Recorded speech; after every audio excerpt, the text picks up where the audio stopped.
En Twitter, @RCR750. La radio que se ve. Un lugar de encuentro para el talento venezolano, dentro y fuera de nuestro país. Continuamos por todos los medios con Mingo. Otro nivel. Otro nivel es nuestro segmento de entrevista y ya está aquí nuestro ilustre y querido amigo, el doctor Perkins Rocha. Doctor, bienvenido. Gracias por estar acá. Gracias, Mingo. Qué bueno este encuentro. ¿Cómo estás tú? En la brega, guapeando, como siempre. Como usted también. Bueno, sí, dentro de lo que se puede y en medio de toda esta situación de conmoción que hay por las situaciones naturales que nos rodean, ¿no? Sí, precisamente yo quería, antes de que entráramos en materia, como usted es doliente de la zona y conocedor, además, que nos haga un reporte, si se puede, de la situación que se ha vivido allá en Aragua, en Maracay y zonas aledañas. Pues nosotros lo hemos comentado acá, pero usted ha visto las cosas en vivo, pues allí, porque vive allí, reside allí, es de allí, se casó en Choroní. Me casé en Choroní, Sí. ciertamente, rompiendo un récord, ¿no? Porque dicen que los que se casan en Choroní no duran un año. Y usted va para 30 años de casado. Creo, 28, 29. Ah, Cuidado bueno. que mi esposa no me... Fíjate, son dos tragedias humanas graves, pero con dimensiones distintas. Dos tragedias humanas gravísimas con dimensiones distintas. Vida, propiedad, son dos derechos fundamentales y son dos derechos que quedaron de alguna manera Cercenado. en ambos casos Con con dimensiones distintas. claro. La población de Las Tejerías, Las Tejerías, a la gente de allá no le gusta que le digan tejerías. Que nosotros coloquialmente siempre lo hemos dicho así. Lo hemos dicho. Algunos dicen que viene de un nombre de las tenerías y otros dicen que viene de un nombre de Texas. En todo caso, es una población reciente que crece un poco colonialmente. Ahí está vinculado a descendientes de Cipriano Castro y tiene una zona colonial muy, muy interesante, donde por cierto está mi suegra. Y esa zona colonial está en la parte, digamos, en la cúspide de la loma que forma la vieja ciudad de Las Tejerías. Alrededor fue creciendo una población clase media, media baja y muy baja, que vivía de la zona industrial que en los años 70, fue quizás la tercera zona más importante industrial del país. Pero ya entrado los 80 fue desplazada por otros emporios, entre otros La Victoria Y Valencia, Cagua, sí. Cagua, esa zona de Aragua, Carabobo es importante. La zona industrial de Valencia es relativamente reciente, comparativamente con Victoria y Cagua, ¿no?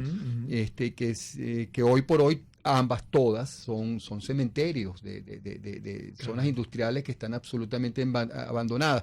Bueno, la que peor quedó es la zona de Santos Michelena, que es un municipio también reciente, que se desmembra de Rivas, que estaba ahí mismo, y que es colindante con San Mateo.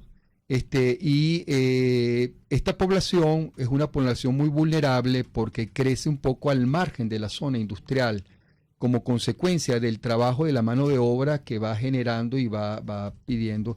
Los técnicos venían de Caracas, de Maracay, y de los técnicos y ejecutivos los traían de otras ciudades, y lo que quedó abajo de esta loma de Las Tejerías, que son estos barrios, los cachos, el béisbol, qué sé yo, eran la mano de obra no calificada. ¿Ok? Y fue creciendo como el país industrial de los 70, 80, desordenadamente, arbitrariamente, y fue creciendo para ambos lados, tanto para las montañas como para la zona del valle. El alud que vino de una especie de dique que está en las montañas aledañas, pero muy, muy alto, que alimenta, por cierto, cauces de ríos que van hacia la Victoria y también hacia el Junquito y la Colonia Tovar, encuentran en Santos Michelena y en Las Tejerías unas condiciones propicias para potenciar la fuerza con que bajaron, porque había una arenera Una arenera en una quebrada que se llama la Quebrada de los Patos. Claro. Una arenera que fue denunciada en los años 80. Por cierto, yo conozco a mi esposa, siendo ella síndico, procurador municipal, atacando mediante un amparo constitucional la instalación de la arenera. Y déjame decirte, no me da pena confesarlo, yo fui abogado defensor de esa arenera.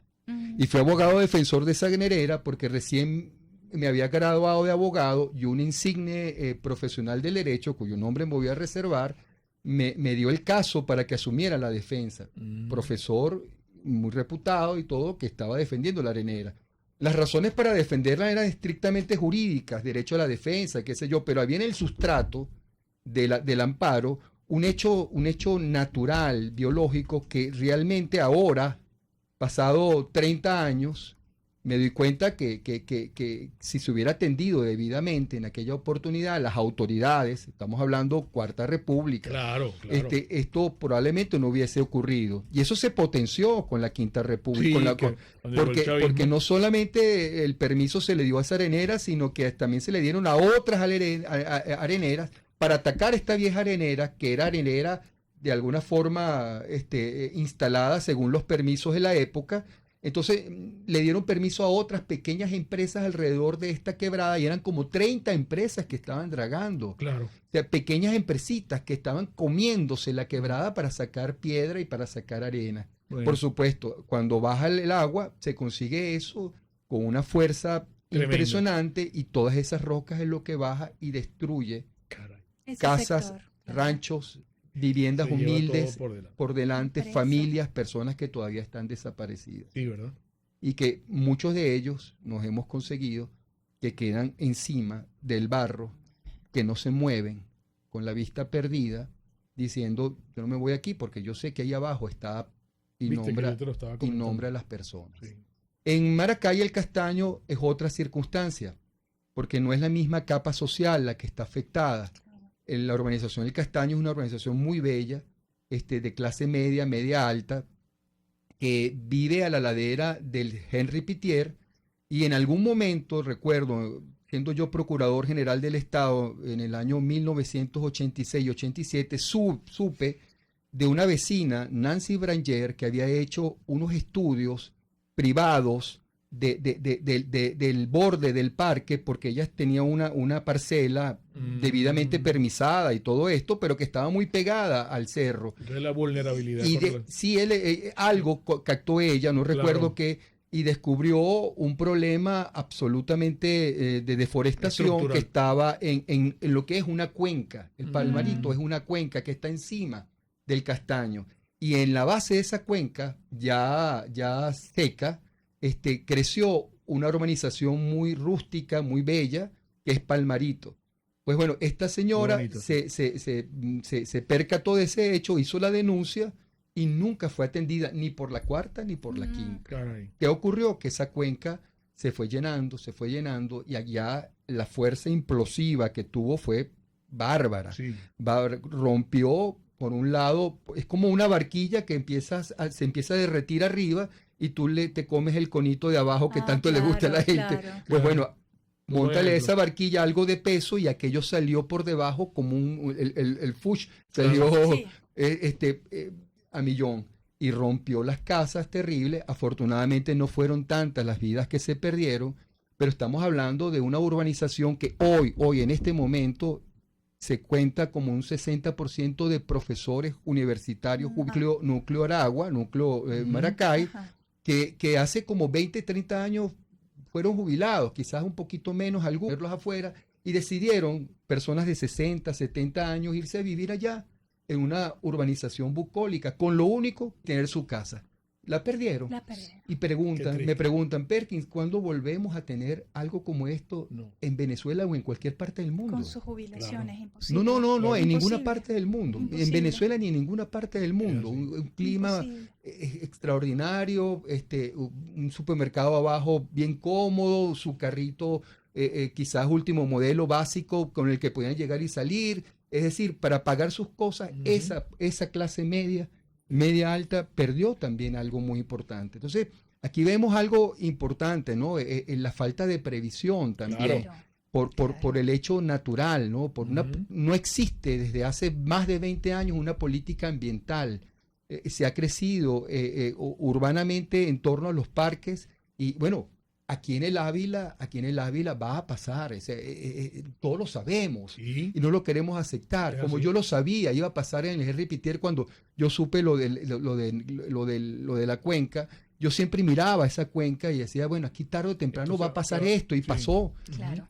En el Ávila seguramente va a pasar en algún momento. Ya Ujú. pasó con la vaguada de La Guaira y pudiera perfectamente volver a pasar por lo que está ocurriendo ahí urbanamente. Las Sí. construcciones Las en Galipán. construcciones desordenadas que hay en Claro, Galipán, claro. en un parque nacional que debe ser un resguardo Sí. absoluto, no solamente por la biodiversidad, sino porque lo que significa para el ser humano, el caraqueño, tener a su Ávila incólume. Sí. Entonces, no es un problema de fuerzas naturales, es un problema de previsión humana, de Claro. políticas.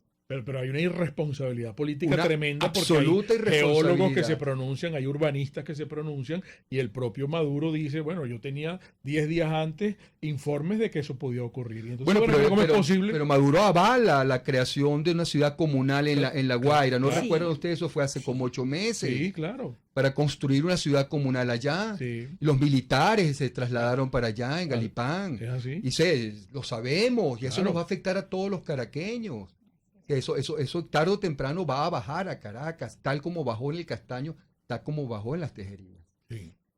Vamos a hacer algo, porque queremos escucharlo con mucha atención sobre la presidencia encargada, Sí. la figura de la presidencia encargada. Entonces, para no interrumpir, vamos a despedir rápidamente este bloque y regresamos con el doctor Perkins Rocha, a quien hemos comprometido para que nos haga un análisis de esto que está como un poco enredado y que estábamos comentando Erika y yo, y lo hemos venido comentando a lo largo del programa, porque pareciese que, bueno, los partidos políticos son los que van a terminar o finiquitar el interinato para ir a unas elecciones chimbas con Maduro y un reconocimiento ante la comunidad internacional. ¿Qué es lo que está pasando aquí? Y queremos que el doctor Perkins nos dé una clase para saber dónde estamos ubicados y dónde estamos parados con relación a esa figura jurídica que se llama la presidencia encargada. O porque una cosa es Guaidó y otra cosa es la Asamblea y otra cosa es la presidencia encargada. Vamos a escuchar con atención al doctor Perkins, pero tiene que ser en la próxima parte. Espacio Regresamos. para formar la nueva opinión pública venezolana. Por todos los medios. Conmigo. Catherine, si tú me ayudas, podemos poner rápidamente, no el video completo porque dura como 3 minutos, de Produzca, que está en el post, no en el más reciente, sino en el anterior, para que ustedes vean, amigos, lo que yo trato de contarles todos los días de la importancia de Produzca, de una empresa venezolana que está en el corazón de Valencia, pero también con 4 sedes adicionales en ciudades importantes de nuestro país, que le permite cubrir toda la geografía nacional. Y ellos desde que nacieron se han preocupado por cuidarnos y protegernos y por estar seguros en nuestros lugares de trabajo. Allí ustedes lo tienen en el Instagram y yo quiero además que tengan el catálogo de Produzca. Es muy fácil obtenerlo en www.produzca.com, pero insisto en la importancia de la asesoría de los expertos de Produzca, porque ellos quieren que estemos protegidos y seguros en nuestros lugares de trabajo. @produzca.be es el Instagram de Produzca. Produzca es seguridad en tu empresa de los pies a la cabeza. Comercializadora Prada le recuerda, yo no sé si usted ha solicitado y los ha probado, pero son riquísimos, los yogures. Está el yogur griego clásico, que lo tiene Comercializadora Prada, pero además están los yogures con sabores. Mango, coco, parchita, piña, mango, parchita, mora, fresa. Durazno es una locura, parecen un postre, de verdad. Riquísimos, amigos. Pueden solicitarlos porque tienen su propio delivery 0424-120-3562. Todo en quesos y embutidos con la mejor relación precio-sabor. Yo, por cierto, ayer disfruté el queso guayanés. Vistasi Motors. Usted está buscando una motocicleta, usted está buscando una moto. En Vistasi Motors tenemos todas, absolutamente todas las motos. que, por cierto, hago énfasis en esto, porque están las de grandes cilindradas y las tremendas motocicletas, hasta las motocicletas sencillas de paseo, muy económicas. Y hay unas que también se prestan para el trabajo. Yo quiero que converse sin ningún compromiso, porque Distasis Motors lo hemos identificado de toda la vida como un concesionario, como el concesionario Honda, taller y concesionario Honda. Bueno, están ampliando sus horizontes, ahora también es concesionario autorizado de vehículos JMC y Suzuki, que les estoy hablando de las motocicletas. Cualquier consulta que tengan para Distasis, un CanTV, 0212-285-7779 de Distasis Motors. 750 AM, porque lo bueno une. Un periodista espontáneo, frontal, observador, inconforme, con mucho que decir y escuchar. Regresamos por todos los medios, conmigo. Juicio y balance al gobierno interino. ¿Cuál ha sido la utilidad de esta instancia jurídica? ¿Sigue vigente? ¿O eso lo decreta Gerardo Blade con la plataforma unitaria? Doctor Perkins Rocha. Bueno, me invitas en un momento vuestro desarrollo cronológico bien interesante, porque ustedes vienen desarrollando una serie de ciclos sobre las primarias. Es verdad. Y me gustaría, toda vez porque fui aludido en uno de los programas, tener alguna, digamos, reflexión sobre eso, ¿no? Bien bueno. No sé por dónde empezar, si por el juicio al interinato o las primarias, pero en todo caso, nosotros podemos tener una pequeña premisa general que yo creo que conecta a ambos temas. El primero es que para recuperar el país, creemos en 20 Venezuela, que hay que primero desalojar a una clase política que le ha hecho mucho daño al país, a la institucionalidad y a la confianza del venezolano. Y si no podemos desalojar a esa clase política, mucho menos podremos cambiar la estructura cultural y política de lo que significa el chavismo. Esa clase política a la que usted se refiere es la que malgobierna el país junto con la oposición cómplice. Bueno, ahí hay límites muy difusos, ¿no? Okay. Porque parte de esa dirigencia política se ha de alguna manera enraizado en relaciones muy ocultas con el régimen.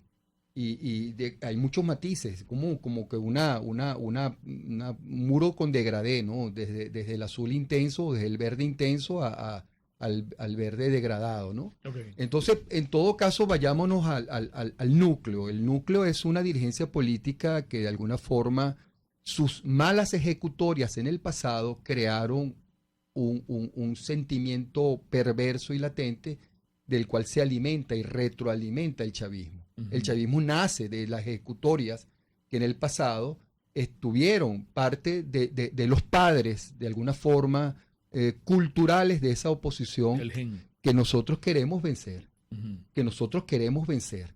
Entonces, nuestra premisa es que eso es fundamental si queremos cambiar el país.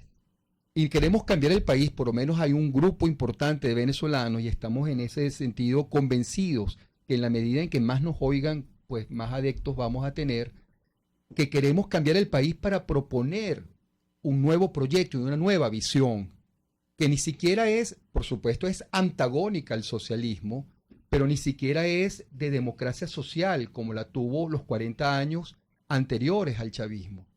Es una democracia en todo caso liberal, es una visión liberal.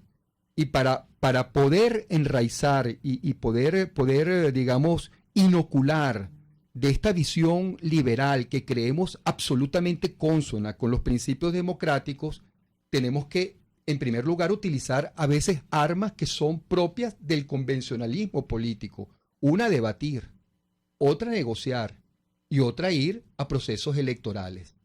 Y somos libres en la escogencia del terreno para utilizar estos tres instrumentos.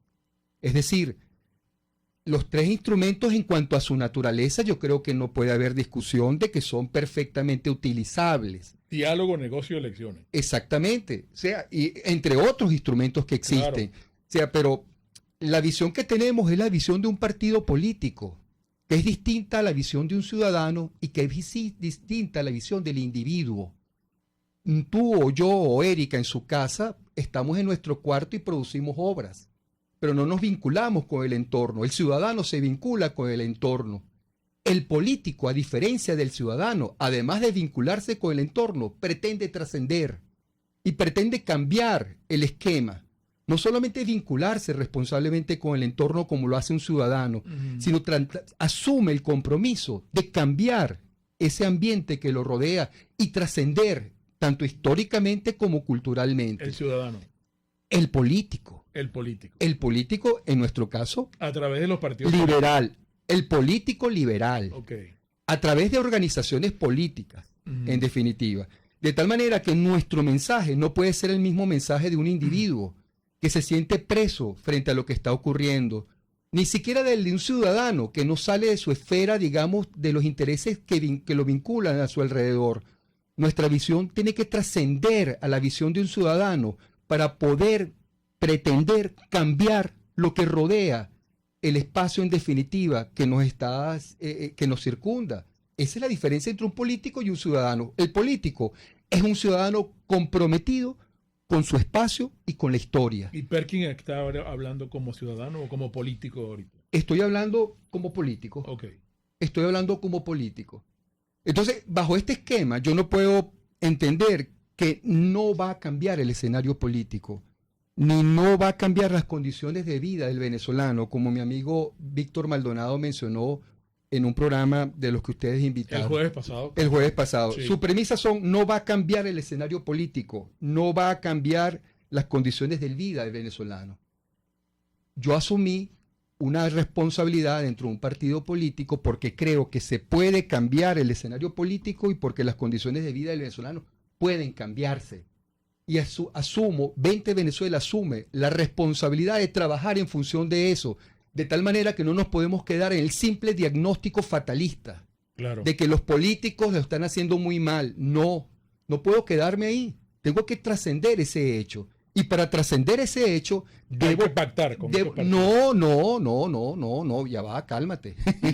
Para trascender ese hecho, debo utilizar las armas políticas, algunas convencionales y otras que estoy creando de alguna forma sobre la marcha. Ya experimentamos en un momento en que las condiciones internacionales parecían proclive para ello, la utilización de herramientas internacionales de fuerza. Y bueno, las condiciones internacionales se movieron y no pudimos tener un mensaje de convicción al ciudadano de que tenía que comprar eso. El 187.11, el TIAR, más bien quedaron en el campo de la banalización de estas fuerzas políticas que queremos también, como primer paso, desalojar. O los gringos mismos subestimaron al régimen y a Maduro porque desde allá fue que se vendió todo eso, ¿no? O el régimen mismo cambió y eso es una realidad. No estamos ante el tirano del 2014, del 2017. Pero eso es manipulación. Estamos ante un dictador criminal, una situación criminal absolutamente delictual, con una fachada, con un gran maquillaje encima de apariencias atractivas, claro, para este mismo sector que cree parte de él que puede convivir con este monstruo que se ha maquillado y se ha puesto flux y se ha puesto perfume. Pero un momentico, ¿quién tuvo el discurso acá en primer lugar denunciando la naturaleza criminal de lo que enfrentábamos? ¿Quién exigió de alguna manera replegarnos a buscar instrumentos internacionales, institucionales, pactados por la República Civil que nos permitía de alguna manera abordar políticamente con soluciones policiales lo que estábamos enfrentando? Propusimos en 20 Venezuela, en Soy Venezuela y muchas individualidades alternas a este proyecto, un proceso de asistencia humanitaria que involucraba un mecanismo político de liberación. Porque en un momento en que Venezuela estaba desasistida y en crisis aguda alimentaria y de salud, no maquillada como ahora, es decir, esa situación se mantiene, pero maquillada pero un momento en que no le dio al tiempo al régimen de maquillarlo, nosotros estábamos pidiendo una asistencia humanitaria, estábamos conectando, tratando el discurso de conectarlo con organismos internacionales como la OEA, ¿Y qué pasó? que nos los compró, nos los compró. Y parte de la ONU nos los compró también. Es que nos olvidamos de los informes internacionales que hubo acá declarando el espiral de degradación de derechos humanos. Así se calificó ese informe de 3 técnicos internacionales importantísimos. El espiral en la degradación de los derechos humanos en Venezuela. Estábamos, digamos, de alguna forma enfocados en una ruta política de acercamiento a una visión de fuerza que involucraba asistencia humanitaria al venezolano y como consecuencia y rebote de esa asistencia, la liberación política. ¿Por qué? Porque el chavismo nunca iba a aceptar, sabíamos que el chavismo nunca iba a aceptar la asistencia humanitaria porque eso violaba su concepto nacionalista, socialista de soberanía. Pero qué hábiles fueron que se deslastraron. Bueno, es que son muy hábiles, es que no son unos bolsas, son unos tipos muy hábiles. Y cada rato tienen asistencia importante, que los que tienen, digamos, la fuerza de la dictadura. Es que si hay una visión clara, homogéneamente la imparte. La fuerza de la democracia está en la discusión y en el debate. O sea, perdemos tiempo en la discusión y el debate, pero eso nos da fuerza legítima. Ellos son ilegítimos, por eso no tienen eso, pero logran efectividad. Y discusión y debate Ojo. son las primarias, porque los que convocan las primarias son distintos a los que están en el régimen. Las primarias, quítale el nombre primaria. Okay. La idea de la primaria subyace en la búsqueda de confianza, en un llamado que se hizo a la sociedad para sacarlo del letargo y la decepción que tuvo por las votaciones, por el llamado electoral de las regionales, cuando ocurrió lo de Barinas, cuando ocurrió las regionales del año 2021. El primer llamado de consulta para movilizar a la gente lo hizo María Corina Machado en noviembre del 2021. Fue una consulta ciudadana llamando al ciudadano a que ven, ciudadano, toma tú el control de esto, convócanos a todos a una revisión de nuestro hacer, de qué hemos hecho como políticos. Y si lo hemos hecho mal, renuévanos. Llama a una nueva dirigencia política. Constitúyela tú, ciudadano, junto con los factores políticos que te puedan atender el llamado, una nueva dirigencia. Entusiásmate por el hecho político. Y para eso son las primarias. Ese fue el llamado que hicimos, y parte del sector político lo transformó en primarias. A mí no me gusta el término primaria, porque primarias son secundarias, son las cuales serían las secundarias. Porque primarias hasta ahora convencionalmente se ha creído que simplemente es para la elección presidencial.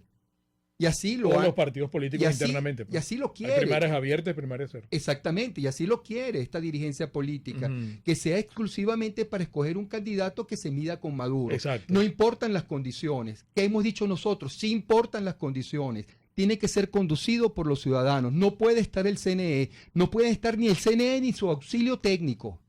Repito. Pero entonces María Corina no va a participar en las primarias. Está exigiendo participar en las primarias. No se va a dar. Pero ¿por qué el fatalismo? Pero esas condiciones no las va, no se van a dar. Pero ese reglamento que no es lo que me gusta. Ya hay un reglamento. Ese reglamento, ya hay un reglamento, y ese reglamento no excluye el hecho de que no se participe con el CNE. Eso forma parte de la discusión. Es decir, ¿cómo desalojo, cómo desplazo a esa dirigencia política si no debato y los enfrento, Mingo? Si no participa con él. Si no debato y los enfrento, Mingo. ¿Y cómo los enfrento a la dirigencia política? Tengo que enfrentarlo de una manera distinta como estoy enfrentando el régimen. Es que esa dirigencia política, esa dirigencia política no están ahí artificialmente, Mingo. Esa la puso los ciudadanos. Claro, pero por ejemplo, en el caso de María Corina, a lo mejor están jugando a que se dé el tiempo para que se hagan las primarias con el Consejo Nacional Electoral. Probablemente, pero que con el Consejo Nacional Electoral no va a participar. ¿Usted ha visto algún diálogo de María Corina con las personas que convocan las primarias? ¿Ha habido algún diálogo? Ese diálogo, si lo tuvo, ha habido discusión. Si ella lo tiene o no lo tiene. Todos son como protagonistas. Pero 20 Venezuela los ha tenido. 20 Venezuela se ha acercado a la plataforma unitaria, ha exigido sus condiciones, ha dicho, sin el CNE, ¿Y qué han logrado? Sin las máquinas. Bueno, logramos parcialmente un reglamento que, si bien no nos gusta, no menciona el CNE. No lo hace tajantemente, es cierto. No lo hace tajantemente, es cierto. No tiene una exposición de motivos que diga por qué razón vamos a unas primarias. Habla de primarias y exclusivamente de un candidato. No nos gusta. Pero ese es el debate que tenemos ahora nosotros en ciernes. Es decir, una proposición que hizo inicialmente una líder en nuestro partido para convocar al ciudadano, ese debate fue como una chispa que activó todo un mecanismo consciente de que efectivamente es el único camino para recuperar la confianza y en consecuencia la legitimidad. Ahora, ¿qué hacemos con esta clase y dirigencia política? ¿Qué hacemos? O sea, ¿quién la trajo ahí? Ellos llegaron solos. O sea, vamos a desconocer el porcentaje de venezolanos que todavía creen en ellos y el porcentaje mayoritario que en algún momento creyó en ellos. Usted se está refiriendo a Capriles, Leopoldo López, Guaidó, etc. Me estoy refiriendo a lo que comúnmente se llama como el G4, que los engloba a ellos, y hay otras variantes, qué sé yo. ¿Okay? ¿Qué hacemos? Lo que tenemos que enfrentarlos utilizando estos instrumentos que te asomé al principio, particularmente las elecciones, pero unas elecciones, vamos a participar en unas elecciones donde el terreno lo garanticemos con estas condiciones, es decir, sin el CNE, sin su asesoría técnica, sin sus máquinas, contándolo con voto manual, tal como lo dijo, por cierto, el TCJ legítimo hace aproximadamente 4 años, cuando dijo es nulo el sistema automatizado de votos. En definitiva, hoy por hoy, todos los países tienen una tendencia a fortalecer el voto manual. Ha ocurrido en Colombia, ha ocurrido en Chile. Porque nosotros vamos a anclarnos en una votación que criticamos. Esas elecciones no van a reconocer a Maduro. ¿Por qué tendrían que reconocer a Maduro? ¿Cuáles elecciones? Se reconoce a Maduro en las elecciones del 2018. Se reconoce a Maduro en las elecciones del 2018. O sea, ¿Maduro es presidente de la República o es Guaidó? ¿Quién es el presidente de la República para 20 Venezuela? Para 20 Venezuela, Guaidó. Guaidó es el presidente de la República. O sea, sigue Guaidó siendo. no es el presidente de la República. Guaidó encabeza lo que significa un gobierno temporal, un gobierno que nace de la Asamblea por razones excepcionales. ¿Cuándo termina? Eso es otras preguntas, y esas otras críticas. O sea, pero está claro la posición en cuanto a las primarias. Claro, pero por Vamos ejemplo, entonces a pasar ahora a lo de Guaidó. No, pero por eso te preguntaba que si unas elecciones van a reconocer a Maduro. No, ninguna. O sea, ¿por qué lo tendrían que reconocer? Bueno, o sea, las primarias, ¿estamos hablando de las primarias o estamos hablando de qué? Si es que las primarias tienen el mismo objetivo, que es medirse con Maduro. Eso es para un grupo. Eso es para un grupo. ¿Y cuál para nosotros, las primarias tienen, en primer lugar, el sentido de recomponer la dirigencia política y establecer un nuevo baremo hacia dónde vamos. Si nos tenemos que enfrentar con Maduro en nuestras condiciones, pues nos enfrentaremos a Maduro. Reconociendo a Maduro. ¿Pero por qué tengo que reconocerlo? Yo no entiendo. O sea, yo me subo al ring, yo reconozco que tú eres peleador. O sea, yo me subo al ring. O sea, un momentico lo del reconocimiento. ¿Te subes al ring solo? No me subo al ring solo, me subo con el contendiente. Tú me dices, subirme al ring es reconocerlo. Claro, porque estoy refiriéndome a la parte jurídica. A la parte jurídica. Bueno, estamos en una situación excepcional, absolutamente excepcional, y así lo aceptamos, y así lo compramos todos, los críticos y los no críticos, cuando decidimos el 23 de enero del 2019 que este señor ocupara la presidencia temporal. Por cierto, si nos atenemos a la Constitución, al convencionalismo de la Constitución, que está muerta, claro, o está viva, Mingo. No, la Constitución. Ajá. No existe. Entonces, bueno, en aquel momento nos atuvimos a ella y decidimos que el señor iba a representar, iba a ser la cabeza ya nos pasamos de tiempo. Sí. Bueno, Erika está pidiendo permiso. Vamos a continuar. Tenemos que irnos. 2 minutos más. Bueno, no sé, ayúdame tú como comunicadora a redondear. Dame una pregunta cerrada. ¿Ah? No, es que esta conversación es muy útil. Bueno, yo creo que lo es, y yo como amigo te mandé un mensaje y bueno, tú... Como periodista, al fin y al cabo, el que tiene que aprender soy yo. Cuando uno tiene un amigo médico, abogado o periodista, pues bueno, cuando son buenos, no dejan de ser médicos, abogados y periodistas, incluso las 24 horas del día. Y yo le mandé un mensaje privado a un amigo muy bueno, comunicador, y lo hizo público. Entonces, con ellos no hay salida fácil. Ella olvida y no perdona. Así es, como la canción de Giordano. Así es. Bueno, entonces concretemos, pues, para poder por favor. hacer esto. Sí. No, ayúdame, porque me has No, esperado es mucho que y ahora... No, tú quisiste hacer el programa como una especie de derecho a réplica con relación a la mención que se te hizo en los programas del ciclo. Es que se nosotros se conectan los claro, temas. perfecto, pero queríamos hablar el tema que creo que no lo hemos tocado, Ajá. de la permanencia, el juicio. Sí. Vamos a tener que hacer otro programa. Pues, ¿no? Pero vamos a concluir con esta frase que probablemente, si es del agrado de ustedes, y para mí sería un gusto poderlo continuar, inclusive con otro expositor que podamos debatir para hacerlo más bueno. sabroso, el interinato como proyecto De político interín. que nace del instrumento político republicano que mejor hemos tenido la oposición en los 20 años de lucha contra el chavismo, que pasamos del Chávez vete ya al Maduro vete ya, pasamos a un texto, a un instrumento normativo que definió 3 etapas que lamentablemente por la ejecutoria de la presidencia de este gobierno temporal se banalizaron. Sigue siendo un proyecto válido. Ok.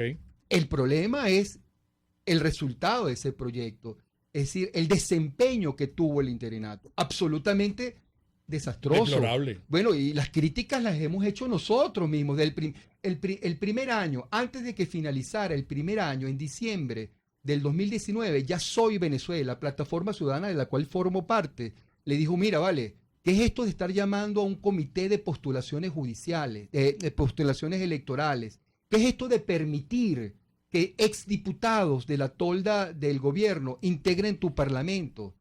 ¿Qué es esto de firmar bajo el patrocinio de la República del Reino de Noruega un pacto de oposición integral? Empezamos a verle las costuras de algo que iba a ser un ejercicio fallido. Pero no terminan de romper, siguen reconociendo a Guaidó como... Pero ¿cómo que no?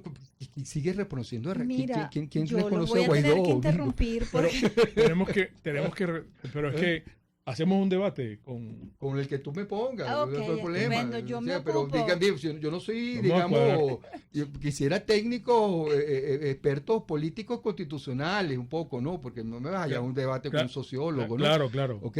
Claro, no, perfecto. Además, el debate no quiero que sea de contraposición, Lo hemos hecho, sino más bien hicimos uno con Blanca Rosa Mármol, ¿recuerdas? En una oportunidad. Excelente. Bueno. Sí, te tengo que despedir porque aquí nos van a cortar, ¿vale? Bueno, lamentable. Las interpretaciones, gracias Perkin Rocha. Gracias, Mingo. Gracias, Erika. Las interpretaciones finales de todo lo conversado y acá, como siempre, de ustedes, amigos. Y recuerden, el comunismo te quiebra las rodillas para que tengas que darle las gracias por las muletas. Hasta mañana. RCR presentó Por Todos los Medios con Mingo. Mis amigos, el programa de hoy estuvo patrocinado por